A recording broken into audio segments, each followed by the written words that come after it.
Good morning, everyone. This is Ryan Edner with your Wednesday, August 14th morning market commentary.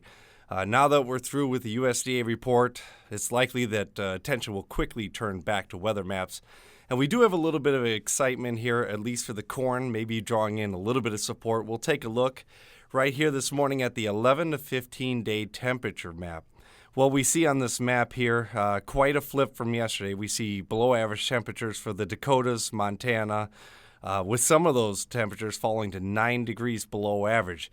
Keep in mind on this map here, this is an average of 5 days where the worst case scenario here stays 9 degrees below average over 5 days, which is to say 1 or 2 of those days in this 5-day average could be even cooler than that. So maybe it's a bit earlier to start talking early frost, but for now, maybe just enough weather excitement here, temperature excitement, to find a little bit of support in the corn here today, given how low priced corn is currently.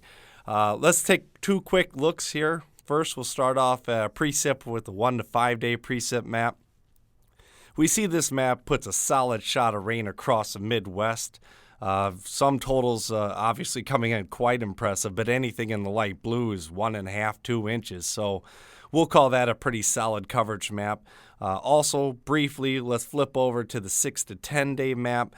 On this map, we see that the west dries out, but then the east, especially on that 1 to 5 day map, some areas of the southeast who miss the rain pick it up on the 6 to 10 day map.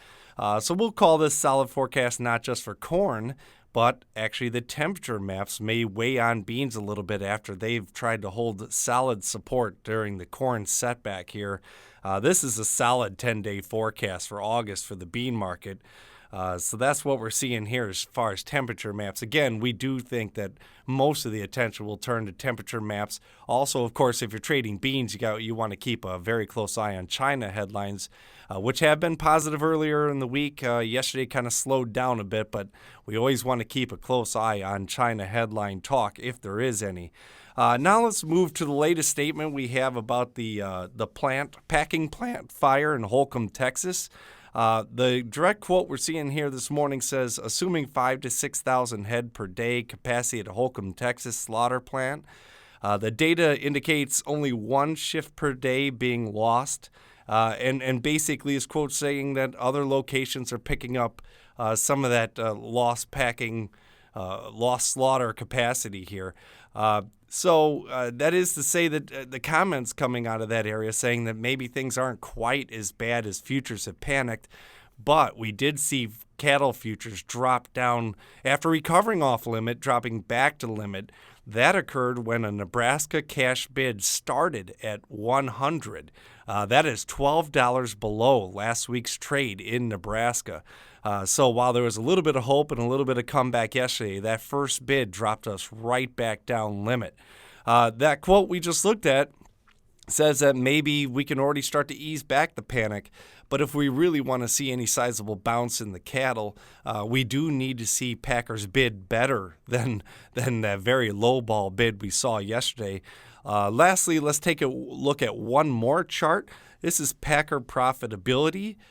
This shows us that for every reason we have to look at, packers could pay up if they need to. Box beef has exploded higher the last 2 days. Looking at this chart, we see that packer profits are at the high of all of 2018, and this chart assumes packers pay a steady cash trade price with last week and not the $5, $6, $8 lower that futures are assuming. So we'll make the case that they could, but in the panic sell-off in the futures and everything that's going on, we'll have to just keep a very close eye on bids. They're likely to change quite a bit. Yesterday's very low bid in Nebraska was on a Tuesday. So we'll see what bids come away with. Right now, obviously, futures have factored a $7.50 lower cash trade. We'll just keep an open eye on those bids and see how much they change as we go later in the week.